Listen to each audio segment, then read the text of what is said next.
Hi friends, मैं हूं दुआ और आप देख रहे हैं अपना फेवरेट यूट्यूब चैनल दुआ गार्डनिंग। दोस्तों, आज की वीडियो में लेगी सीडलिंग प्रॉब्लम को हम सॉल्व करेंगे।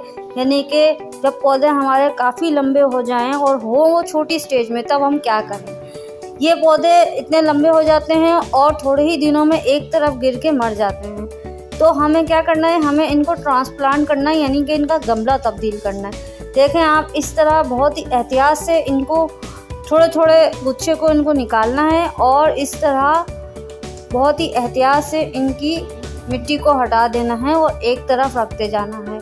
इसी तरह सारे पौधों को हम बहुत ही एहतियात के साथ, ताकि इनकी ना जड़ टूटे ना ही इनका तना टूटे। तो इस तरह हमें करना है, आप देख सकते हैं।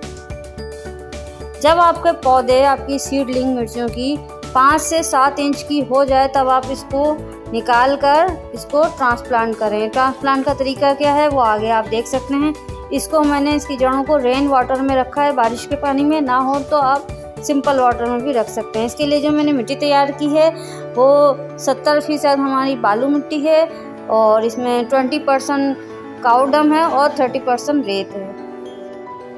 लेगी सीडलिंग को ट्रांसप्लांट करने के लिए हमें कहाँ तक इसको मिट्टी के अंदर लगाना है, यानी कि इसकी डंडी को, इसके तने को हमें कहाँ तक मिट्टी में दबाना है। तो हमें गड्ढा कर लेना है अपनी मिट्टी में इतना ही लंबा, और इसके नीचे से ऊपर जो पहले पत्ते हैं और उसके बाद जो नोड एरिया है जहाँ से पत्ते निकलते हैं, वहाँ तक हमें इसको मिट्टी में दबाना है। और इस गड्ढे में हमें दोबारा मिट्टी नहीं डालनी है। यहाँ पे मैंने लीफ कंपोज ली है।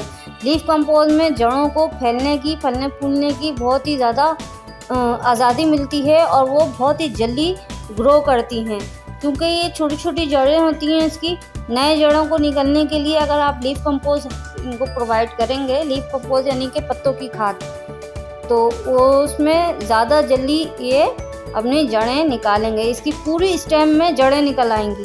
अभी तो सिर्फ नीचे हैं इसकी जड़ें, लेकिन इसकी पूरे तने में यहाँ से वहाँ तक की इंशाल्लाह ताला जड़ें निकल आएंगी और ये पौधा और हेल्दी और ताकतवर और मोटा ताज़ा हो जाएगा। इसके बाद 2 उंगलियां रख के इसको थोड़ा सा हल्का सा बिल्कुल प्रेस कर देना है। अच्छा, यहाँ पर आप देखें कि ये जो सीडलिंग है ये एकदम टेढ़ी है, यानी थोड़ी सी एल शेप में बनी हुई है। तो इसी तरह आपको इसको आप सीधा करेंगे तो टक करके टूट जाएगी, तो हमें इसको सीधा नहीं करना। इसी तरह आप सारी सीडलिंग को 2-2, 3-3 इंच के फासले से लगाते जाएं, एक गमले में या 2 गमले। दोस्तों, अब ये देखें, यहाँ पर एक पौधा है, ये बहुत ही ज़्यादा टेढ़ा मेढ़ा होकर बड़ा हुआ है। ये एल शेप में है तकरीबन।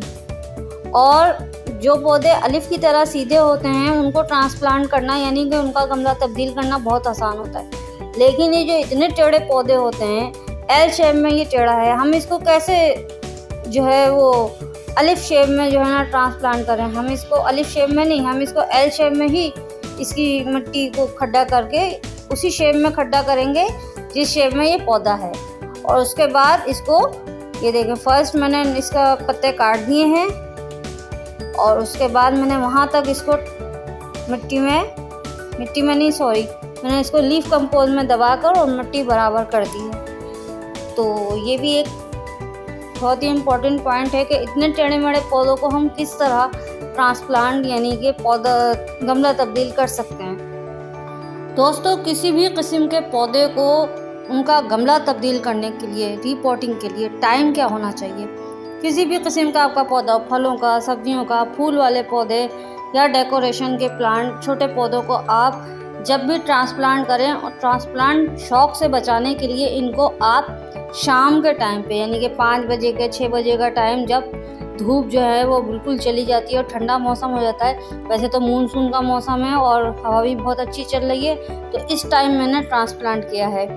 तो आप टाइम का भी बहुत ख्याल रखें, वरना ट्रांसप्लांट शॉक मिल जाएगा आपके पौधों को, यानी कि ये एकदम झटके में आ जाते हैं कि हमारे साथ हुआ क्या है, हम एकदम नए घर में आ गए, तो उसमें भी काफ़ी पौधे मर जाते हैं। मैंने यहाँ पे एकदम सूखी मिट्टी में ट्रांसप्लांट नहीं किया है। मैंने यहाँ पे इसका गमला जब तब्दील किया है तो इस गमले में भी थोड़ी सी नमी पहले से थी। तो अब यहाँ पे मैं सिर्फ शावर से पानी दूंगी